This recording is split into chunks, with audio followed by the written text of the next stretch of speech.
during this episode. But one thing that struck me that was particularly profound was the realization of something that was very special for our generation, exclusively starting in our generation, that I don't think any other generation has had the opportunity to experience. I want to show you something. I want to see if you know what this is just by looking at it. This is not a weapon, but it can be used as a weapon, but its intent is not a weapon. Go ahead and play with it. See if you can... it pulls up from the top there. Right. But you got to push the button, too. And then you push that out. And then you push the little silver button. Yeah, it's supposed to be a lighter, but people sometimes use it as a taser as well. I don't know it could be used as a taser. But the thing about it that was amazing to me, as I was pondering this, do you realize we now live in the first generation where a person can comfortably live without ever seeing fire or even knowing that it exists? Well, it's kind of hard not to know that fire exists. Like you can engineer someone's life to never see fire, and they could still have a full and productive life where you don't say they were abused. You could put someone on this planet and raise them, and at the very end of their life, just introduce them to the element of fire out of nowhere to see their reaction. And there is nothing they would miss out on. They can now experience that lighter works very well. Yep, and without a flame. Isn't that incredible that we now live in an age where you could exist without... What does that say for religion? Well, the Abrahamic ones. Fire was one of the greatest, the domestication of fire was one of the greatest accomplishment of mankind. We have now moved to the point where, as you say, a person theoretically could go all their life without ever having seen a fire or experienced a fire or whatnot. Or knowing it exists. I mean... Yeah, theoretically, but only in a first world country. Now, here's the problem with your theory, though. If they're living in a first world country, they have access to the internet, the TV, the radio, all of that. So they're going to hear about fire. So, yes, while it's theoretically possible, it's probably not going to happen. I'm just fascinated with the fact that you can engineer someone's life, that it can be comfortable. Where, no other civilization would... if you took fire from someone, you're instantly punishing them. True. But we aren't actually the first generation that could have lived without fire. Who else? Well, the moment that we actually harnessed electricity and electricity became prevalent, that is honestly the moment. That's the first generation that could have lived without fire. But we can now do so just as comfortably, even more so. Well, they could then too. The moment we harnessed electricity, we had ways to heat our home, we had ways to cool our home without the use of fire or ice. Okay? So, ever since Edison and, Tesla and all of those guys learned how to channel electricity, and then someone else came along and created an electric heater, fire has been obsolete. I'm curious your take. Does this in any way disprove the Abrahamic religions? Where fire is a god? No. Where fire, God threatens people with fire in the Quran and in the Bible. Now, if they were really products of God, the Quran and Bible, couldn't one say that God would calculate that there would be a time that someone could live without fire and he would use either something else as a punishment or note that fire, that, with one sentence, he could have said something like, I will bestow such gifts upon man that at their height, they will not even need fire or something like that. He could have written it so poetically and so beautifully that I could be quoting that sentence right now, showing you this lighter, and we could be sitting here in awe. Right, and that's correct. But the problem is, and I know where you're headed. The problem is you can't really get away from that. Okay, to replace fire, what did we use? Electricity. Mm-hmm. Now they're starting to replace electricity actually with plasma. Mm-hmm. All right. Next, they're going to be doing what? Fusion or something like that. Mm-hmm. But here's the thing: in a way, these are all products of fire. That's what I was going to ask you. So, am I being too ambitious? You're being a little too ambitious, because if we took that electric lighter of yours, and it's just an arc of electricity through there, and we put it up to a piece of paper, the piece of paper is going to catch on fire. Okay? If, for example, we were dealing with a plasma, and the conduit of the plasma ruptures and sprays on someone, what happens to the person? But was fire needed for their manufacture at all? Like, can we definitively say... Oh, yeah. Of course fire was needed. Heat was needed. Okay? But could it have been possible without fire? I want to know, is it possible to go 100% fire-free? No. And here's the reason why. If nothing else, that electronic lighter that you have has a circuit board in it. Mm-hmm. Okay? And the circuit board was made molten. Mm-hmm. Okay? The only way... That's... Oh, damn it. See, I knew.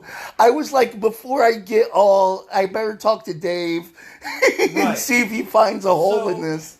So, just because our technology advances and improves doesn't make the older technology completely obsolete and useless.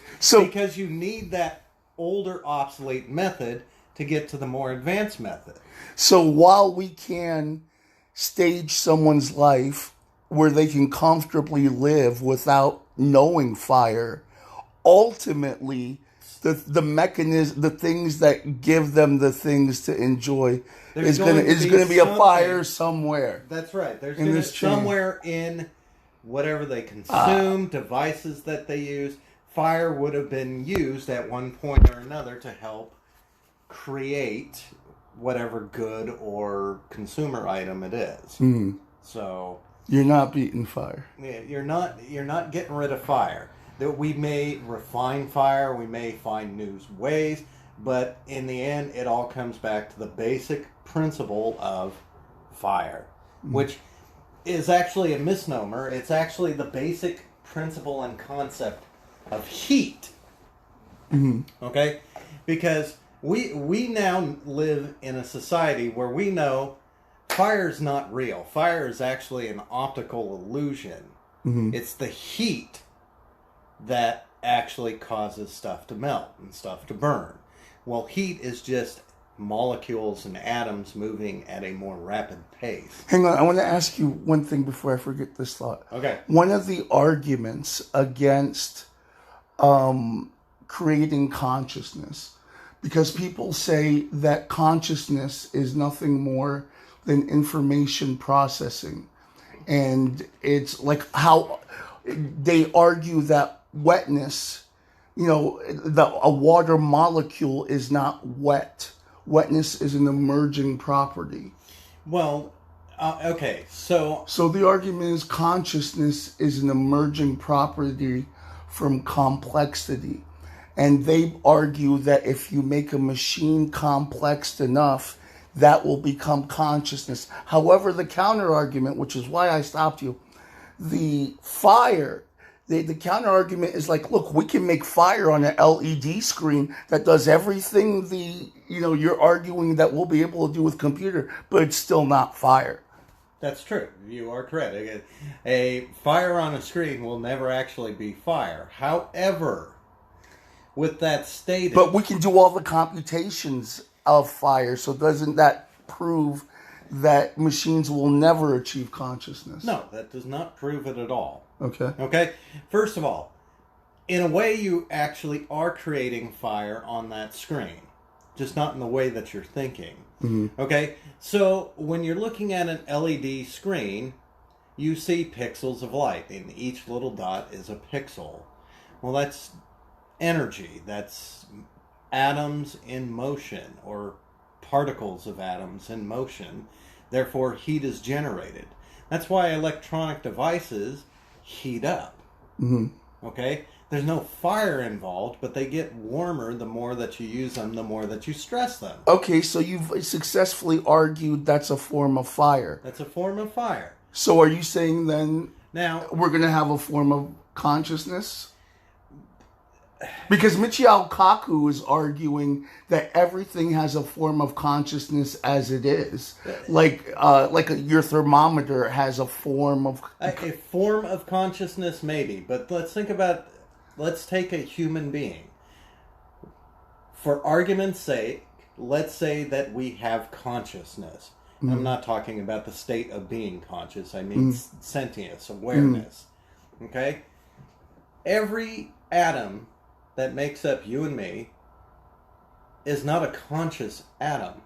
Right. You break us down, we're what, 70% water, a little bit of carbon, and a little bit of this and that. It's an emerging property, okay? Consciousness. So what about all of that combined created consciousness? Mm. Now... That's the question. That's the hard problem. That's the hard problem. Now, personally, I don't think that consciousness comes from matter. I think consciousness comes from energy. Mm-hmm. Okay? So, they did experiments back in the early 1900s to see if the human soul had a weight. So, you think it comes from the energy, the electrical energy going on in the brain? I believe that, yeah, basically. So when a human being dies, and they did these experiments, when a human being dies, they actually become slightly lighter. Mm. It was very, very hard for them to detect. They had to make, this very, very sensitive scale. Mm. But they noticed that the human body became just infinitesimally lighter when a person died. And they did this experiment starting with animals, of course, but then switched up to humans. But they could detect it. Now, according to physics, there's the conservation of mass and energy. You cannot destroy completely. You mm-hmm. can't destroy matter, and you can't completely destroy energy. It's just converted. Right. It's the conservation of energy. Mm. So, when we die, and that electrical impulses in our bodies stop, what happens to that bioelectrical energy? It ceases and got to be released. It's got to go somewhere. It's got to be released. Well, where's it released to? So, in some ways, I agree that certain objects can have a state of consciousness, but there's differing states of consciousness. A rock is not really conscious in the way that you and I would think. It's conscious of being a rock, and that's about it. Roger Penrose and this anesthesiologist, whose name's not coming to me right now, but they have argued, they got together and they argue that consciousness comes from the microtubules in the brain, and it's a quantum effect.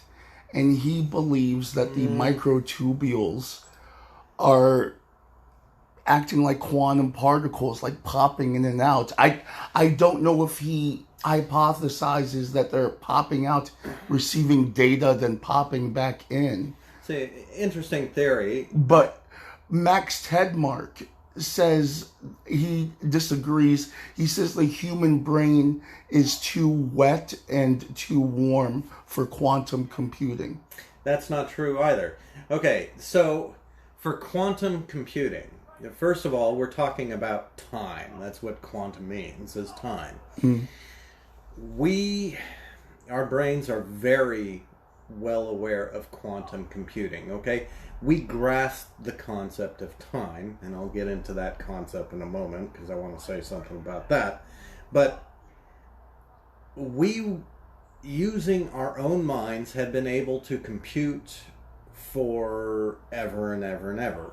We've created mathematics, and those mathematics continue to become more and more advanced.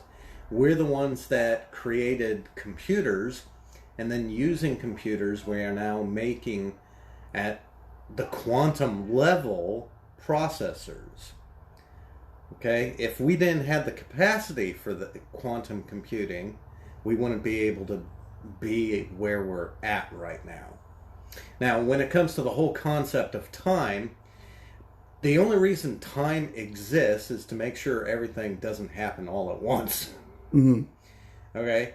Because if everything was happening all at once, well, we'd still be... Well, yeah, they say if you're in the fourth dimension, you see three-dimensional beings as like their entire life from beginning to end. They're more of like a tube. Right. And we talked about that last time a little bit, a three-dimensional looking at two and a four-dimensional looking at a three-dimensional. So, without time, the universe wouldn't exist, number one. Okay, time began with the Big Bang. And ever since then, time has been flowing in one direction. Now, there's some people that think that time can flow the other way. Fine, whatever. We're getting off topic here. Consciousness. Can electronics become conscious? And I think yes. Again, we have bioelectrical impulses, and a lot of people attribute that to our consciousness. When we die, those bioelectrical impulses stop. So where does that energy go? The reason I love this debate or discussion is because it's the one field where literally the smartest people I know disagree. Well, yeah. It's amazing to me. Because this is philosophy. There's no way for us right now, at our current level, to prove or disprove one side or the other. Like Edward Witten, who's known as the smartest physicist alive right now. He says, he just throws his hands up in the air. He says, look, consciousness is too complicated. We'll never understand it. And I agree. That doesn't stop me from having my own thoughts or ideas about it. But so we had this bioelectrical impulses that, thought and whatnot control our actions. Your TV there is running off of electricity. Not much different from the bioelectrical impulses running through my head right now. Well, there is a theory that says like everything is conscious. Well, and again, we got into that, but I don't really like that theory because with that stated, your sunglasses sitting right there, they're conscious? Yeah, like what? They don't interact with either one of us. So when it comes to that theory, again, I subscribe. Your sunglasses are conscious of being sunglasses. So it's got to have electricity. No, it has to have an interaction value of some sort. Okay? So on the level of consciousness, your sunglasses are maybe at the bare consciousness.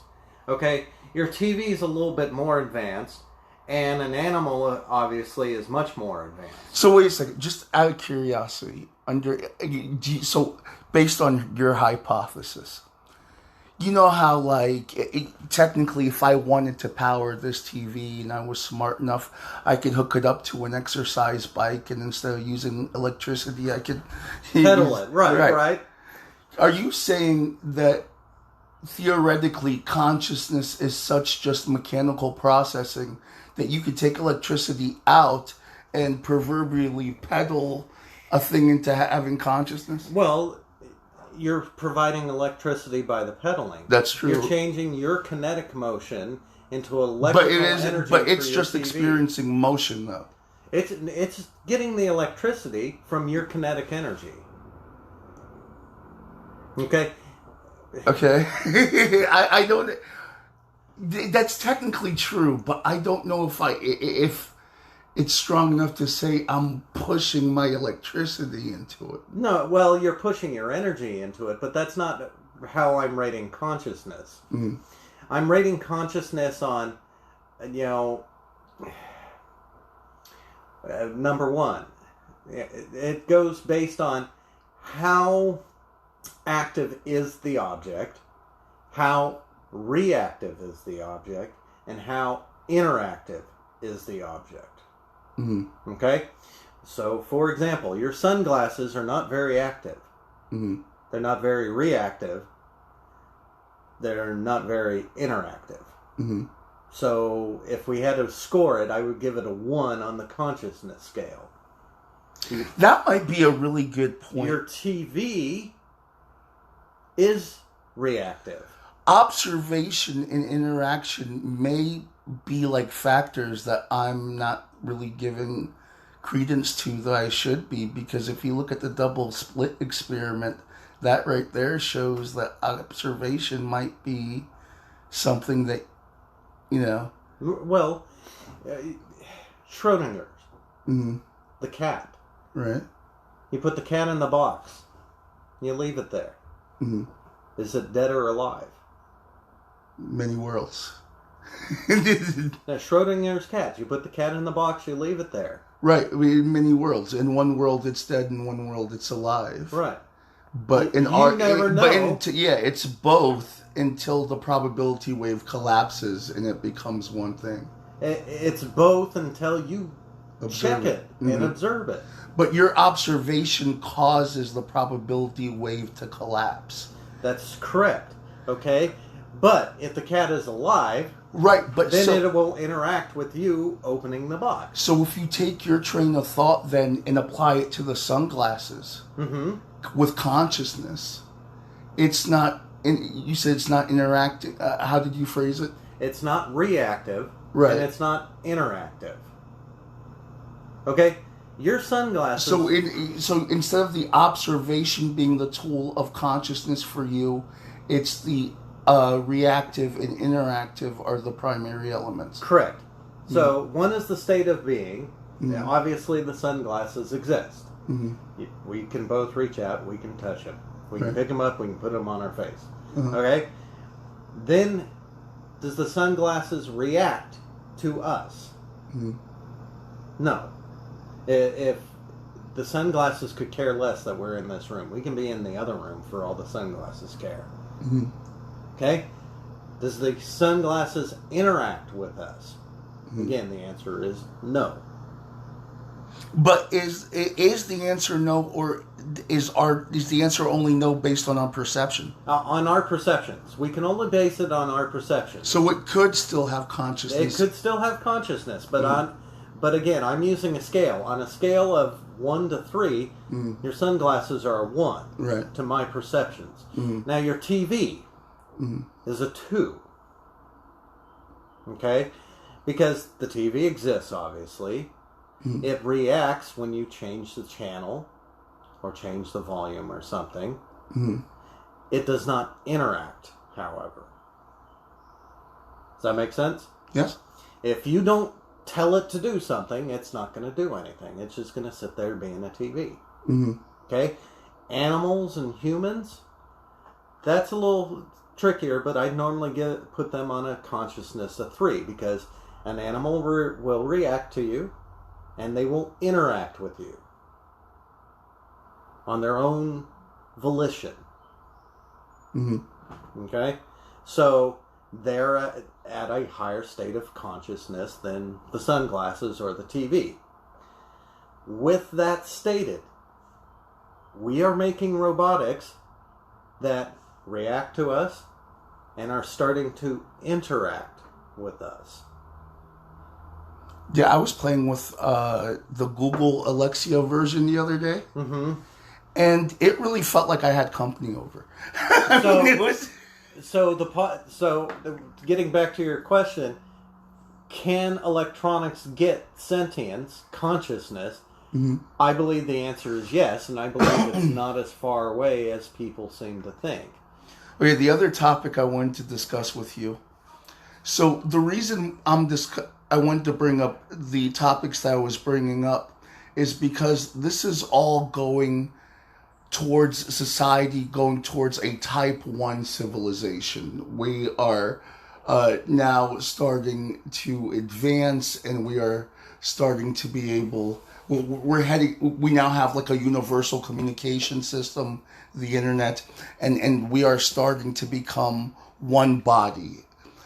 So, one nation, right? With the same pop culture, the same way of communicating, and culturally, we still have a long way to go. That's why we have terrorists, because the terrorists are the people that don't like the change, right? And so, but we also have, and not everyone is a terrorist. Mm-hmm. We have people in third world and developing countries that don't have access to all of the same things that you and I have. Mm-hmm. So, I mean, there are people in India still that, they use fire every day to cook. They don't have electricity, maybe have running water, but there are a lot of people that still live that way. So I understand what you're saying. Eventually, yes, as a species, we are probably going to get there to where there are no nations. We're just humans. Right. Well, I'm asking. So I actually wanted to talk about the criminal justice system in the United States. Okay. Because I think that's going to have to change. Oh, definitely. To accommodate this. And I have a proposal, and I wanted to see what another intelligent person thought of this. Well, let me know when you find one. Here are the changes that I'm proposing. So first, I just to get an idea of how things are now. So right now, when someone commits a crime, mm-hmm. And they're convicted, forget the fact that if they're a minority or African American, they're much more likely to get convicted as opposed to just being white. If you're white, my color, things are looking pretty good for you. And that's just the truth of things, right? But so what happens is they commit a crime. Right. Someone commits a crime. They get a criminal conviction on their record. Okay. And now they can't get a job anywhere. And it's almost impossible for them to get any job other than like the most difficult, McDonald's. Like working at McDonald's and fast food, that's the hardest work ever. And it's hilarious that it pays the least. It's monotonous. It's very, very monotonous. It's monotonous. Yeah. It's tedious. Now I understand McDonald's makes it easy. They have pictures. But when I was 15, it was hard, man. It was. I've never worked for a fast food restaurant, but let me tell you, I was the fry guy at Fuddruckers, and I was the supervisor for a multi-million-dollar cable company. Being the fry guy was 10 times harder than managing the cable company. Well, that's because that's just like, this is so tedious and boring, and oh my god. Oh, and plus, my boss was a nightmare. And then you had to be psychic because the fries couldn't sit out for more than 5 minutes. And then the girl had to try to talk everyone into buying fries. So you had to guess who was going to order fries. And then the fries would, like, the buzzard would beep and you'd have to throw out the fries and the manager would lose his mind because he thought, oh my God. Oh, a nightmare. But so my point is, when you commit a crime, your life is basically over. And you're forced to continue committing crimes. And that's how they keep you locked into the system. So my proposal is, when you commit a crime, you do your time, and then that's it. There is no criminal background. You've done your time. Now, the objection to that is like, look, dude, there's crimes that are not forgivable, like rape. So if someone raped someone, I want to know. For those type of crimes, you have to give the death penalty. So I'm saying that you need to radicalize for certain crimes that are heinous, like rape. child, whatever. Yeah, things that we agree that we will not accept someone back in society. Do you like China? Well, China will give you the death penalty for anything. Like, you baggage something the wrong way up Fuddruckers, China. You've got the death penalty. So, I understand what you're saying, and it's it's good in theory, not so good in practice. And let me give you an example. My own line of work, you know what I do. We are required to run criminal background checks. Okay, and even if someone has a criminal a criminal past, we can still hire them. It depends on what the crime was. Okay, if it was abuse, no. Neglect, no. Theft, no. Fraud, no. So crime's a moral tribute, as they call it. Because here's the reason why. If we hire someone that has a criminal background and in their background they have stealing, and then something gets missing, there's going to be in that deposition, they're going to ask you, so you were aware that this person had a criminal background, right? And they are prone to stealing stuff. Now we are sending these people. So, here's another thing. Okay, so I'm for draconian punishments. So you give everyone, enough universal basic income, where everyone has what they need to survive comfortably, and then have just like outrageous. I mean, don't kill someone for stealing, obviously, but give them years in jail. Like the punishment you should create a society where there should be no crime, and then once there is. Well, okay, we'll get back into that right now. I am a believer in corporal punishment. Okay? We as human beings, and I can already hear people yelling and screaming, learn best through negative reinforcement. All right? When I was growing up, I did something wrong, and I got grounded. Do you really think that did a whole lot to me? What about the argument that you're training the child to think that that's the way to correct behavior? So when they have a dispute at school, or when they see a child misbehaving, they're going, because children mimic their parents. And I understand that. Now, hang on. When I did something really bad, you know what happened to me. You're already thinking about it. I got a swat to the butt. Right. Okay? But your parent made a calculation that you did something really bad. The objection to this argument is going to be that when you're a child, you now have a child who's trying to imitate the parent.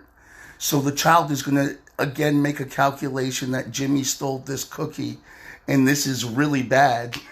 So I'm going to hit Jimmy now. But theft is bad. So is that okay then to give that tool to such an immature child? Children aren't going to have that tool. They're children, first of all. But we're getting away from the point. When I was growing up, I got a swat on the butt for stuff that was really bad. That stuff stuck with me. That's why I don't steal. That's why I don't hit. That's why I don't do a lot of things. I don't remember certain reasons why I got grounded. I remember all 4 reasons you got hit. I got a spanking. Okay? So, in Singapore, the first... I was going to say, you're thinking of bringing back caning then. That's right. I didn't think of that. That might not be so bad. Singapore, what was it, in 98, 99, something like that? The guy that that went and spray painted graffiti. I remember that too. He got caned. Do you think he'll ever graffiti again? No! He won't even go in the aisle where graffiti's being sold. Okay, when we were all growing up, at least here in the United States, everyone's got a stove. Mm-hmm. Mom would say, don't touch the stove, it's hot. Mm-hmm. Every single person, I guarantee you, has touched that stove. And burnt their hand at least once. And you know what? We learned by doing that, don't do that. I think there's a point there for corporal punishment, but I think the issue is who's wielding that tool. And is it like, I prefer the Andy Griffith approach, where there has to be a line. We live in a democracy, so the democracy is wielding that tool at this point. Mm-hmm. We all decide this is the majority would decide this is the appropriate punishment for this particular crime. But see, like if I had a child, I want to raise like the fantasy, but I understand there's the fantasy and there's the reality. Right. The fantasy is that the child is an intellectual and you can reason with them. Right. You cannot reason with a child. They're a child. They're not reasonable until they mature. And even after they mature, they may not be reasonable. Mm-hmm. But I see where you're going. And again, you were talking about radicalizing certain crimes like rape, murder. Yeah, like if my goal, my ultimate goal, maybe I should give you the goal, then see what your solutions are. Okay. My goal would be to create a society where people in the society don't have a criminal scarlet letter. Because I think that's what leads to all these homeless lists that we're seeing out here. These are people, I guarantee you, with criminal records that can't get jobs. And they probably started off as something petty. Some of them. Well, no, that's how they started. Like, I'm sure it's progressed to, like, mental illness. Some of them have mental illness due to post-traumatic stress disorder. Right. That started from something... No. Oh, or bad parenting or something of that nature, too. It could have been bad parenting. They could have come out of the war.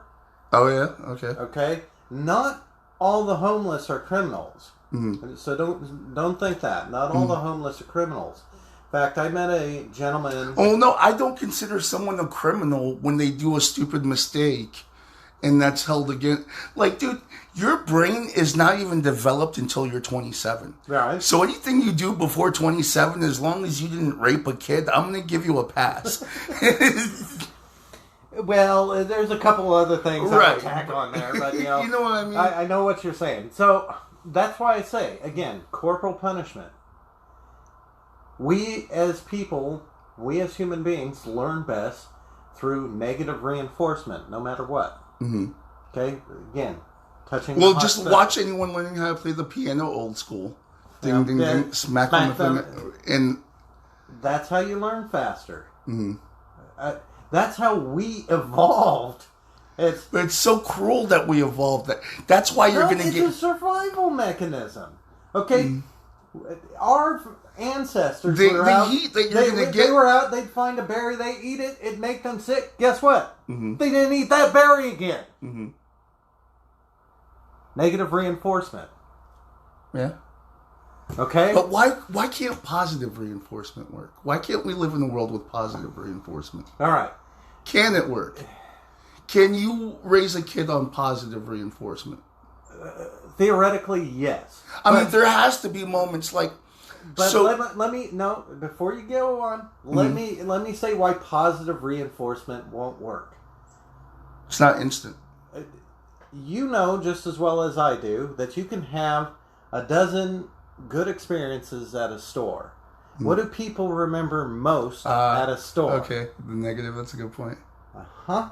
The negative sticks in our minds more than the positive. Why? Because it was unpleasant. We didn't like it. We don't want to have it happen again. That's why positive reinforcement, good in theory, but our minds are wired that I don't like that. I don't want to do it again. So you just have to find a way to make the experience very negative. Yeah. Basically, I mean, like that kid we were talking about in Singapore. He got caned. Chances are he has never graffitied anything since then. See, I responded very well to positive like just seeing someone I liked happy, like pleasing someone or that's fine. But the thing, negative reinforcement is good because sometimes you need, like if you're holding a kid's hand, like I had nephews and, you know, we're outside and they're running in the street. I'm going to grab them, slap them on the wrist and tell them no. Because I need instant control at that moment in time. Well, it's not only that. Think about this. So, proof that you say that you respond really well to positive reinforcement. That's great. That's wonderful. I try to. Okay. Mm-hmm. When was the last time you cut yourself? I'm showing them the scar on my finger. That's horrific. Right? Do you cut yourself? No. Why? See, look at all the other 9. Why? Why don't you cut yourself? No, I totally get what you're saying. Okay, so you're saying. So the point I'm making is, you know that hurt when you cut your finger. Mm. You didn't repeat the process. But if you make a mistake and you see under your theory, you make a mistake. No. If you make a mistake as the Punisher, and you inflict pain on someone undeservingly, then you need to be punished. So, it's that simple. Are you asking how should? Okay, so punish an innocent man for something they didn't do. We try to punish people. I'm guessing, in theory, we try to punish people in a way that we can take it back, or that. I mean, it's obviously worse. It causes much more people. Yeah, to the point. I mean, it's worse than grounding, dude. No, it's not. They get strip searched. You weren't strip searched when you were grounded. We incarcerate them. That's what grounding is. Right. Go to your room. But it's still humiliating for them. Well, I'm not saying that it's not humiliating, but it's not negative enough. There are people that they get out of jail, commit a crime so they can go right back in, because that's the only life they ever know. And it's easier for them in there than it is out here. That's the challenge then, to create a system that addresses all these problems. Exactly. But right now, it's not. And if we do corporal punishment, it's no longer an issue. I think you will be in jail until your trial. At the end of your trial, if you were found guilty, you're punished and released. From a criminal justice point of view, I think that's brilliant. I think, especially now where it's so much easier to prove the person's guilty with cameras everywhere, I'm totally okay with caning being a thing. It would free up the prison system. It would be a major deterrent. It would free up all that space and land. Those buildings could be used to house the homeless. I know, Jesus Christ, man. This homeless issue has gotten so bad, and it's everywhere, and literally all of America right now. Well, and it'll start solving stuff like our graffiti problems here. I was talking to a cop the other day. He was like, "Dude, the jails won't even take them. Like the jails in Salem will not take these people." No, they won't, because it's small potatoes. But you know what? You whack them with a stick 3 times. They'll get their act together. Yeah. Wait, didn't I just whack you with a stick for painting that, and now you're painting this? Here, let's whack you with the stick a couple more times. Hey. No one said you were smart, did they, boy? Well, let's whack you a couple more times. See if we can knock the sense into you. I wonder if what the Middle East... You know how there's like standard Middle Eastern punishments for certain things, like you steal, you cut off your hand. Yeah. I wonder if they have a built-in one for graffiti, like if they just cut off your butt... It's your index finger, so you can't depress the spray paint. Well, I'm going to use my middle finger. Now I've lost that one. I just have a pinky left. No, I don't want anything disfiguring or anything like that. Not unless it's a serious crime in which, if it's a capital crime, it's capital punishment. Maybe that could be a thing where, like, okay, so say someone does something heinous like rape and admits to it. Mm-hmm. So instead of killing them or punishing them, you just like maim them. You make them paralyzed. Iran does that. I know, and they've actually blinded people, but it does, and paralyzed them. But you're maiming at that point. You're disfiguring, and that I consider inhumane. Mm-hmm. Okay. When it comes to rapists and murderers, I am full support of the death penalty. I'm a little weird that way, considering how liberal and open-minded I am. But no, I feel that if you murder someone, your existence deserves to end as well. I'm particularly harsh on people that are just mean for no reason. Yeah. Like, I can... being mean, unfortunately, is not a crime. No, I mean like rape and unnecessary murder. Like, those type of crimes are just like... You need to redefine mean, okay? Rape and murder. But it's mean to rape someone. You are correct. That is very, very mean. Mean thing to do to someone. They weren't doing anything to you. You're thinking about the people that cut you off in traffic. That's mean. That's just inconsiderate. Wow. Okay. Wait, we're gonna have to define some terms here. This is mean. This is inconsiderate, and this is just psychotic. What? Speaking of psychotic, I don't know if this is speaking of psychotic, but I wanted to talk about the UFOs because I had a hypothesis. I emailed you. I was smoking some really good herb, and it occurred to me. So we have an immune system, and if you consider the first, okay.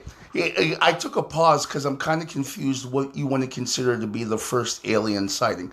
Do you want to go back to the 1940s, Roswell, or do you want to go and talk about, the pyramids had like pictures of alien crafts? So if we omit that and we just talk about Roswell to now, you can argue, or at least this should be something that's thought about.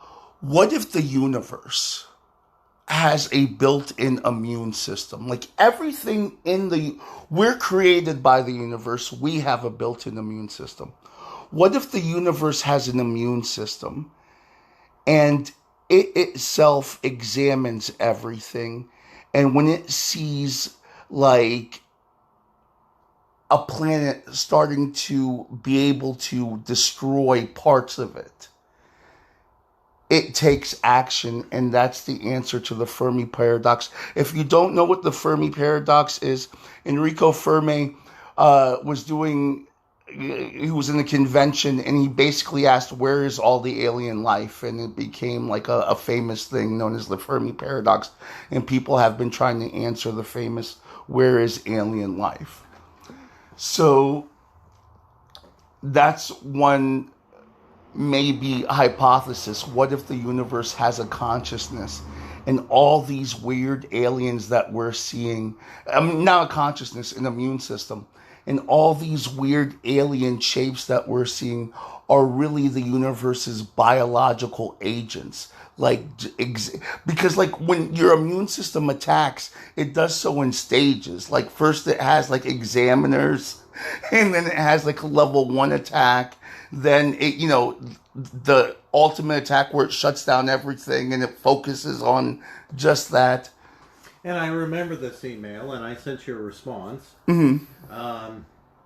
And it's quite possible, like I said, in my response to your email, I brought up the fact that we are created by individual cells, individual atoms. Now, just staying on the cellular level, not going atomic, every cell in our body does something different, And part of our immune response are the white blood cells. They go out, they find germs, bacteria, viruses, decide that, hey, this isn't right, then create the antibodies and the attack.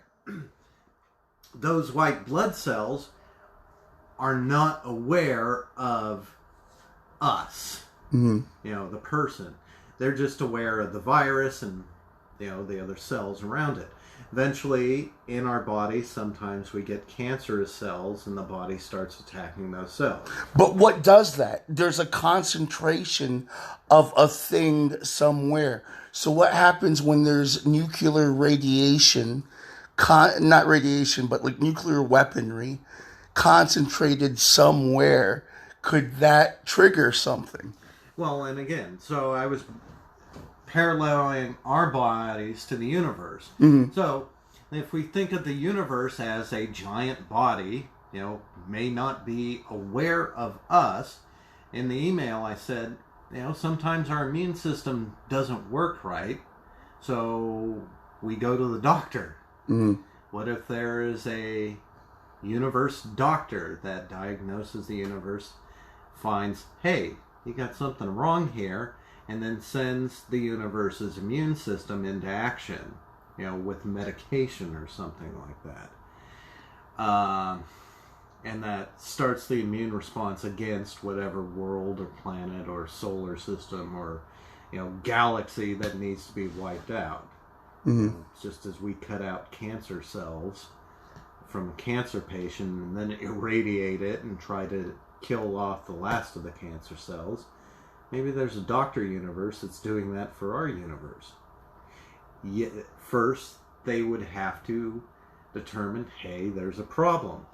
In our medical field, we do that using various tests. One is a biopsy, where they take a sample of flesh, suspected flesh that they think is contaminated or whatnot, and run it through tests to determine, hey, is this tissue healthy? But there's also special observatory scopes. There are scopes, that they'll go in various orifices.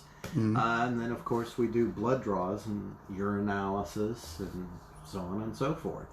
So, it's quite possible, as I said in the email, that, these UFO sightings could be, a probe from the doctor to say, well, what's going on here? Is this all right? Is it not all right? The fact of the matter is that at this point, we would be, I'm not saying we are the white blood cell, but we're a cell in the body, not necessarily aware of the rest of the body. The other interesting hypothesis I have... And you were on some real good... I know. That day. Hey, well, here's the other one. I had some good one. Chocolate hashberry, for anyone that wants to try. Really good stuff. 30% THC. It's epic. So the other one I came up with, thanks to this chocolate hashberry, that unfortunately can't be proven, was what if, I think this is true, our consciousness exists in a body. Why can't, we can move our kidneys to another location and still have it work. Why can't we move our consciousness one day to another location, or an advanced civilization learn how to extract its consciousness and put it into something else? Who says we haven't learned? Right. Okay. Who says? Who says we haven't learned it? Again, we go back to the theory of death. What happens at death? The bioelectrical synapses quit, and the bioelectricity stops. It's got to go somewhere. Well, you're going to get me into my other the video game hypothesis, where we all exist, and we're all infinite life forms of some kind, like the Q, and we got bored, so we decided to play the video game of life. And the more retarded and disabled you are, you're just playing life on a harder difficulty level. Yeah, so you're more the badass. You're See, the more retarded and disabled you are, the higher difficulty level you're playing life at. And in reality, like the president and the Trumps, they're really the pussies. They're playing on level 1, where they have everything handed to them, and it's all easy. That could very well be. Again, I think I talked about this once or twice with you. We talked about what if we are someone's dream, Mm-hmm. you know, and you brought up, well, I had a dream. What about if you have a dream about a woman walking a dog? Like there are other people in that dream. Right. Just and they become existent, sentient, just for that dream to exist. They have to exist because you have the woman, you have the dog. She's got a leash. Obviously, the woman's dressed. Mm-hmm. So there are other. The whole universe has to create to have that one woman walking a dog.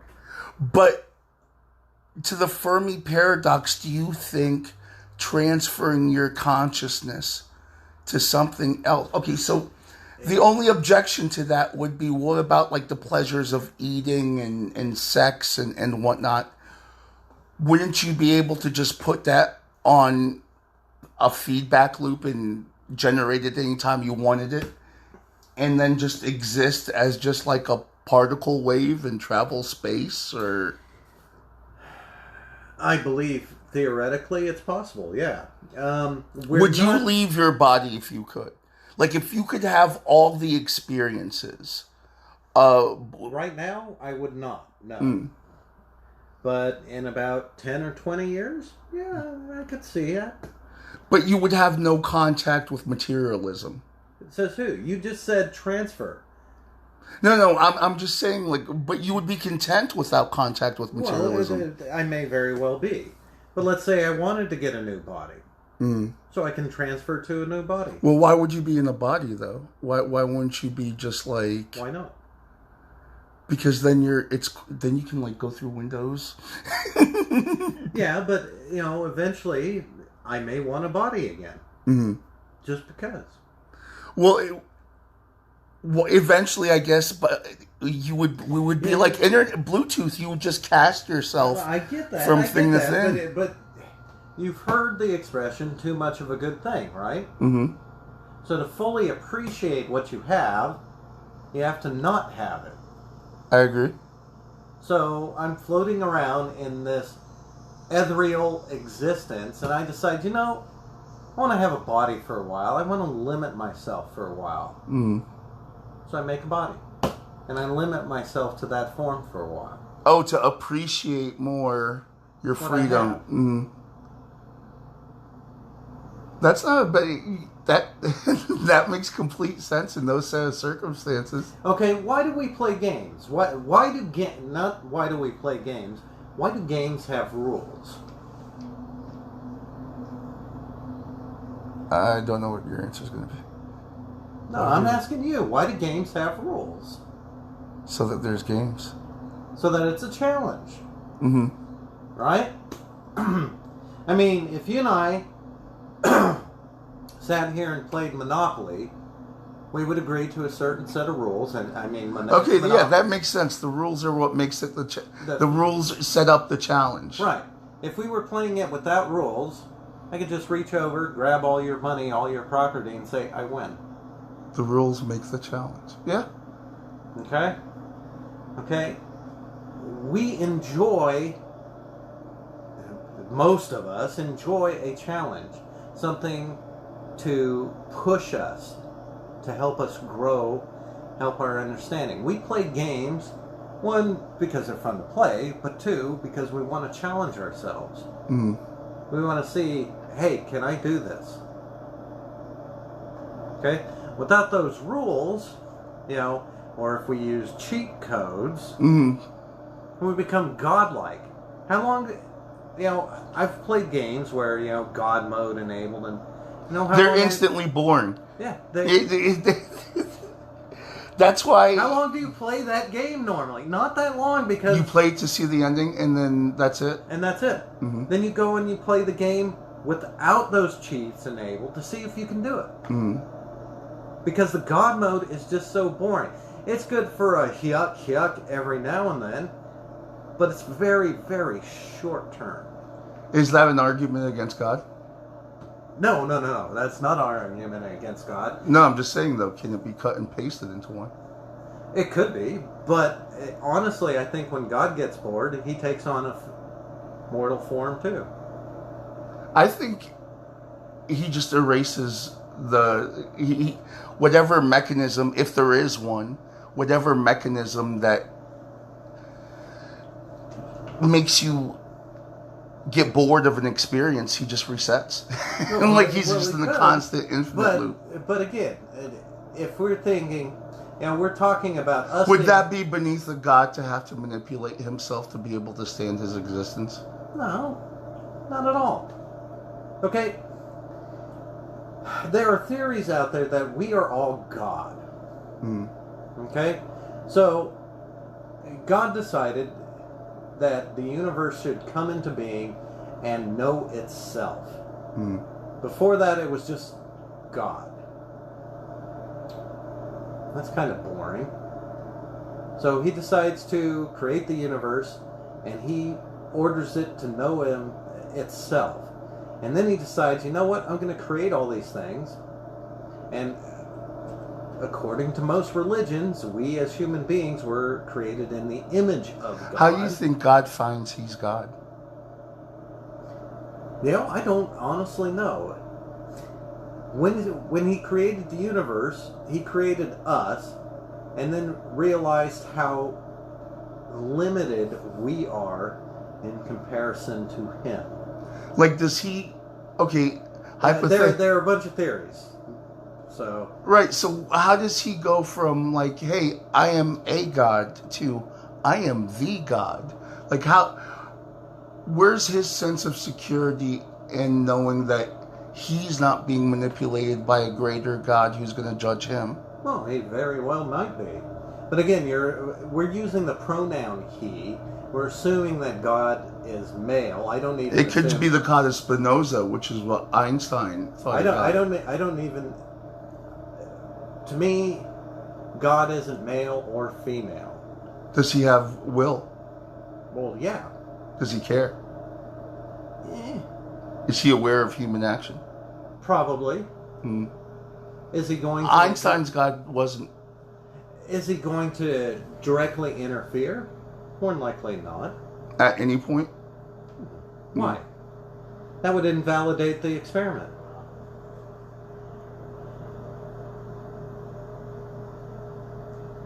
What's the point of the experiment? Like, is he learning something he didn't know? It very well could be. The point of the experiment is existence.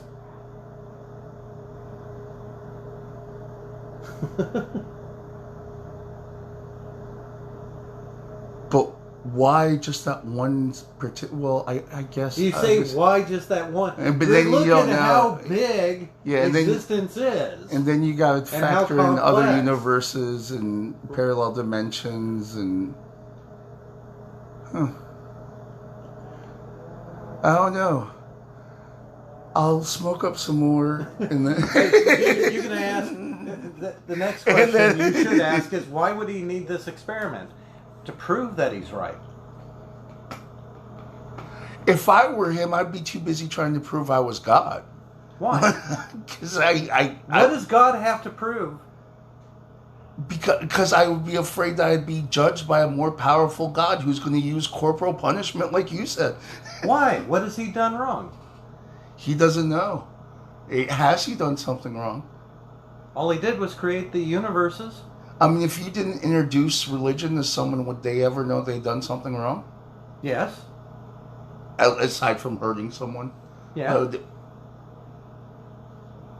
Well, what kind of sins are there aside from hurting people? There's greed. They wouldn't know. I was not raised in a religious family. Mm-hmm. Religion was never brought up in my household. Yeah, but you were in Japan. What was the thing with Japan where they never steal? Because I've heard this from everyone. Like, it's not that they don't steal, okay? They are honest. Okay, for example, if you go into a coffee shop in Japan Mm-hmm. and you bring your laptop and you need to run to the restroom, you can leave your laptop there. Why? How? I don't even know what question to ask after that. You can leave the laptop there. You can go use the bathroom, come back 5 minutes later, your laptop will still be there. Right, and you're not the only one that's told me that. Everyone that's gone to Japan has made a comment. Like, they were like, I remember China, she was a wrestler that was visiting Japan. She was like, oh yeah, you can mail me anything, nothing will get stolen here. First time in my life I've ever heard someone overseas say, hey, But they do have theft. So, first off, how is the society so good at deterring theft? Is it a cultural thing? Does the thief feel like they're a piece of shit for stealing? Like, well, what are you doing? Yeah. You just hit it in one. The thief feels absolutely terrible for having to steal. The thieves in Japan will not steal from typically will not steal from the average person. Mm-hmm. Because it's... So they have a level of self-awareness. As a society... no, as also individuality, too. Yeah. Why are only them have it? They aren't the only people that have it. By default, it seems like it's not here. Well... you could leave something in your car, it's still getting stolen here. That's true. Why? But in certain places, that's not true for here. But what's the difference? What are they implementing? What are they saying? All right, so if you grew up in a small town, you know who the bad people in that town are. Everyone else in the town, you don't have to worry about them.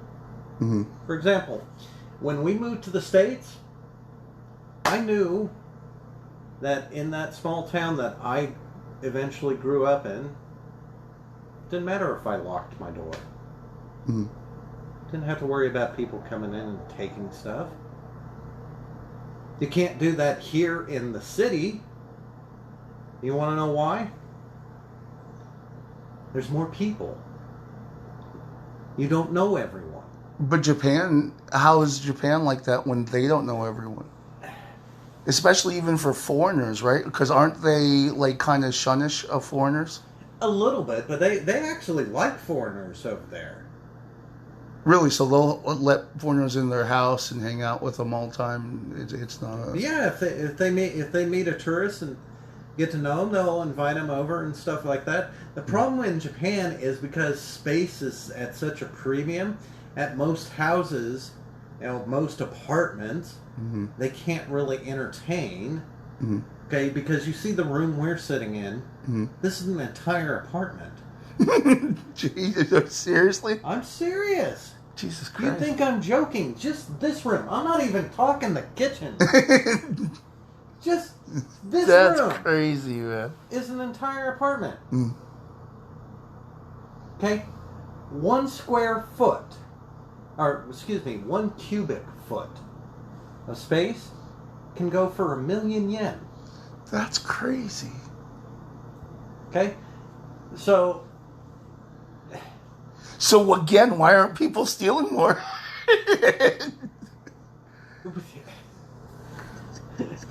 again, because they were raised to be honest. Okay? The majority of Japanese children growing up are devoted towards school, succeeding in school, working hard, learning, so that they can go to the next better school. That's so a sad they can point. get a good job. That's another sad point too. It only takes about like 5 years of love to instill good morals into someone. Right. But the question you originally asked is, do you need religion to have good morals? The answer is no. Again, I was raised in a household where religion wasn't brought up. Mm. Okay? I was 12 when we started the dialogue about religion. Mm. And it wasn't my parents trying to get me to go to church. It was, I had questions because I knew, my friends were going to church and whatnot. Mm. But I was raised, you don't steal, You don't hit people. You don't hurt people. You don't go out and shoot people. Mm. Okay? Look at the career that I have chosen. My desire is to help people. But that didn't come from religion. It's funny, like, mine wasn't broken down like that. Mine was just avoid trouble. I was raised to avoid trouble. But see, I wasn't even raised to avoid. Okay, so my dad is a good old boy. Oh, what now? A good old boy. Mm-hmm. He is a good old boy. Okay, he went into the Air Force. He fought in Vietnam. You know, he was grown and raised on a farm. Mm-hmm. Went soldier in the military, served in a war, came home. You know, he's a good old boy. Never pushed religion on me. And growing up, he told me, you don't start any fights. Mm. Don't start any fights. If you get into a fight and he hits you, you protect yourself. You hit him back. But the moment they quit hitting you, you quit. Mm. Okay? He is a very, very generous man, however. I remember shortly after we moved into the States, we met a homeless gentleman. I was about 8 or 9, and my dad and mom brought him home, let him stay with us for a week. Oh my God, that's hardcore. You know, so he could do his laundry, and he helped around the house for this week, and then he moved on. Okay? My parents, throughout the course of my life, have brought people into the home to help them. You know, people less fortunate than we. You know? That's really brave, man. That's And there's- saint-like. There is no religion involved. You say saint-like, but there's no religion involved. Well, that's just a reflex. My dad is agnostic. Mm-hmm. He believes there's a higher power. That's it. I believe we're in a simulation. I don't know anything else. You've heard the simulation hypothesis? Yeah, and in fact, I just brought it up to you, kind of talking about the experiment that is existence. All right, so just for the people that are listening, I give you a quick rundown. If you don't know what the simulation hypothesis is, so it's basically saying all civilizations that are equal to where we are now either all go extinct before becoming a spacefaring nation that can create simulations, or we are most certainly the product of simulations. Because if you look at the rate of growth, like even if it takes 100,000 years for machines to become sentient, in the time span of the universe, that's nothing. Look how far we've come into 100 years. And so, yeah, that's the theory, that it's basically a guarantee that we're a simulation of sort. Well, it's not only a theory. We are using computers now to create more powerful computers every day. Mm-hmm. The technology that's sitting around us is already all obsolete. Mm-hmm. Yeah, it's crazy. It's true. I mean, the phone... Can you believe how different TVs are than when we were kids? Oh, I know. I can pick that TV. If you told me that one day I'm going to be able to pick up a 65-inch television set with one hand, I would have been, what the hell kind of steroids are you going to give me? Right? Right? Because assuming they even had 60-inch TVs when you and I were know. Kids, that was a huge box. I've got a CRTV in there. They were called 700 pounds. They were called TV boxes, mm-hmm. television sets, for a reason. We don't call that a TV set anymore. What's it called now? It's just a TV. Oh, it's not a set anymore. Oh, they dropped the set. Okay. no. We as a society have dropped the set because Yeah, they're basically just tablets. One person can pick them up. That's crazy. But when they're this thin. But when we were kids, they were a box. And I remember the TV in my parents' living room. It was a box, 4 feet by 3 feet by 4 feet. And if it fell on your baby, you were a parent of a dead baby. Like, there were babies that were killed by television sets. Oh, see, I remember... That was a common thing. I remember my parents' TV was so novel because it was on wheels. Oh. So, if we wanted to move it, it would roll. The Audiovisual Club. We can roll it.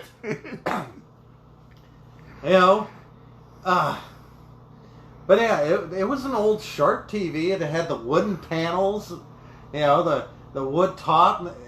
I used to always wonder, like, because I would read stories about television sets falling on babies and killing them. And I would wonder, like, if you're a parent and would you watch television ever again? That would traumatize me so damn much. Jesus Christ, man. But look at all the other, the video game revolution. Like, I remember Pong? Yeah, Atari. With the whole system was Pong. Right. It was. Well, and then PlayStation 5, we've got the Xbox One. The VR, everything is a video game system that's... Like, I have...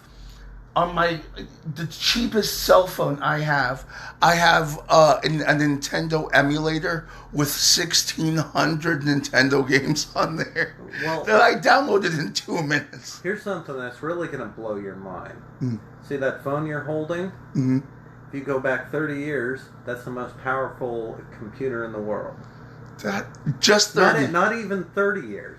You go back probably 15 years. And that would be the most powerful computer in the world. That's crazy. That's crazy. It advanced that much that fast. Right, because we are using this technology to create the next generation of technology. Okay? Well, the next generation now is just going to be a brain chip. Like, I think these are going to disappear, I think. And it's just going to be... Now, I don't think it's going to be a brain chip, and here's the reason why. We as a species... Google Glass didn't work, and I was curious. That kind of stunned me. I was certain that was going to work. We're really paranoid about putting electronics in us. So, I think the next thing that's actually going to happen is that... Yeah, but we are... Holographic? Right. For example, for a phone... It's not going to look good, though, you think? Like a sticker on. And that'll be like the phone, and we just... Because it's not actually in us, we'll be okay. Like a sleeve. I think our kids will be okay with more invasive stuff. Eventually, privacy is just going to be gone. Like, even if you look at Star Trek, you can even see when people are having sex. Like, what's Blank doing right now? Blank is banging Heineken and Holodeck 7. Okay, I'll wait till they're done. Well, in most first world countries, privacy is more or less gone. All right, for example,